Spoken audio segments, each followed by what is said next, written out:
Today we're gonna be talking about the 5 things you should know before getting into modeling, or 5 things that I should have known or I wish I've known before getting into modeling. At the same time, I'm gonna show you guys how I do my casting makeup, because women are good at multitasking. Women can switch between tasks faster than men can. Okay, everyone. Disclaimer before y'all come right after me. I'm not discouraging anyone from doing modeling. These are just what I've experienced. I'm not saying that you guys are also gonna experience this.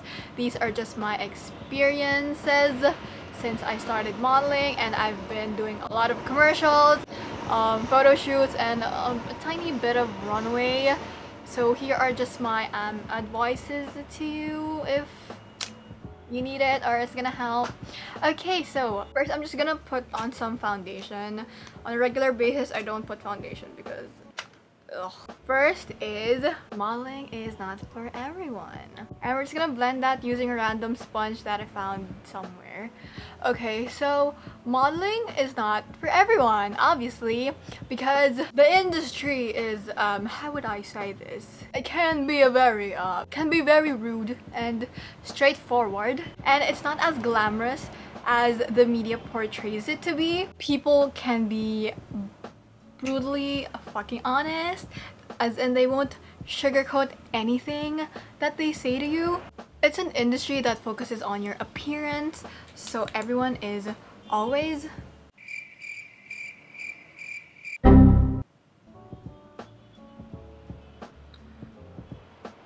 you always have to be on your A game. Your hair should look good, your skin should look good, your body should look fit, you should be eating healthy, because people are judging you 24/7. That's just the way it is, really. What people say can cut you off, can get you.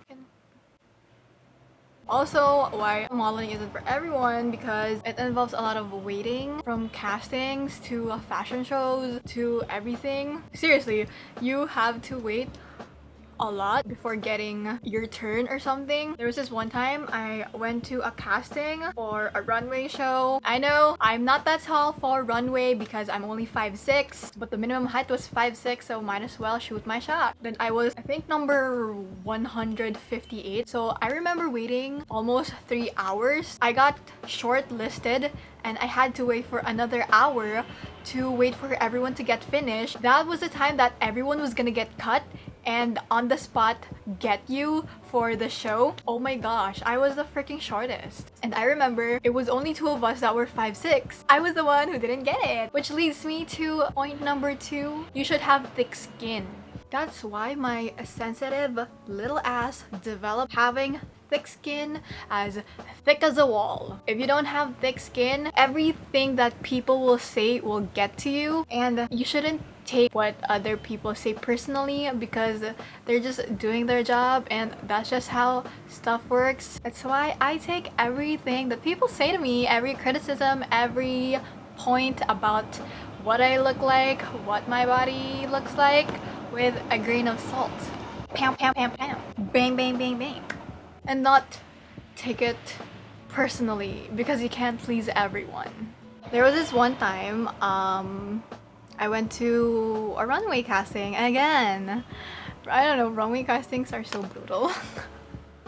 So there were 5 of us who went in and did our walks one by one, and then when the last girl stopped talking, some person told us, "Thank you girls, we're just gonna text you if you made it to the cut, or you made it to the show, and remember that the show is on September, so you have enough time to lose weight." And we were all like, interesting. Obviously designers use a mannequin for their samples, and they need girls who'd fit those. I mean, that's just how it is, right? Okay, I think my eyebrows are done. We're gonna do some eyeshadow. Okay, I'm using a liquid lip tint. There was this one time, it was for a commercial casting, and my role was the daughter. So the caster said, or the director said that minimal makeup and stuff. And then I think the director or the caster told the girl, "Pwede mo bang bawasan yung makeup mo kasi kamukha mo na yung nanay?" In front of everyone. And I was like, So things like that happen, and just don't take it personally because it's the part of the role that you're auditioning for, and of course you need to fit the role, so just do what they say. Okay, next I'm going to curl my lashes. I usually don't put eyeliner because I'm trying to put as minimal and natural makeup as I can. Then we're just gonna put some mascara. And the third thing that you should know is that jobs and bookings are not consistent. Modeling is a per job basis, so you have to audition for them. So if you don't audition and you don't get it, you don't have a job, you don't have income, you don't have anything to pay for your rent. So that's why I don't recommend it being a full-time job. I mean, I'm still in college and I'm just doing modeling for part-time. Also, I see it as a source of additional income because I don't like asking for my parents' money. Okay, doing your makeup and the talking was harder than I thought.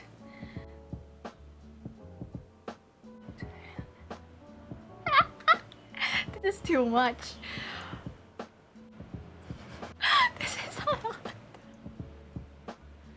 Damn it. Can you even see the blush? Like what I said, modeling is a per project, per booking.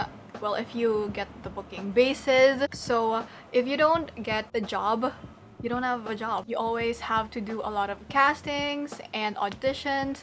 Well, right now it's very efficient that castings are done at home, so I don't have to spend on transportation going to somewhere because I can just film what I need to do at home because I have a camera. I'm just gonna send it to my agent. Well, the reality is you don't always get the job during your first casting. Well, for me, I got lucky because my first casting, I got the job, but often than not, you don't. So you just do a lot of castings and castings and castings. Like out of, let's say, 20 castings that you do, you're probably gonna book 1 or 2. Pessimistically and realistically speaking. That's why I do all the castings that my agent sends me, because you'll never know what project you're gonna land, and if you get a commercial project, that's a big money. But I don't think it's enough for you to sustain yourself if you're, let's say, living alone, paying rent, paying electricity bills, and a lot of stuff. Most of the time, you don't get paid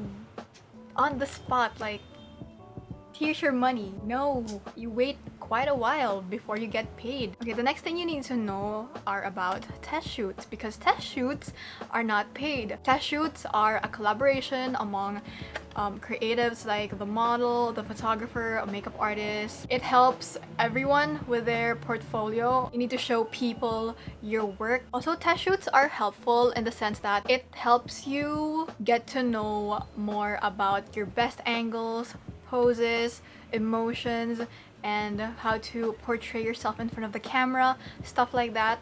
When the real thing happens, like when you're starting to get paid, you know what you're gonna do. Be careful when people message you on Instagram for test shoots, because that happens and some people are kind of sketchy.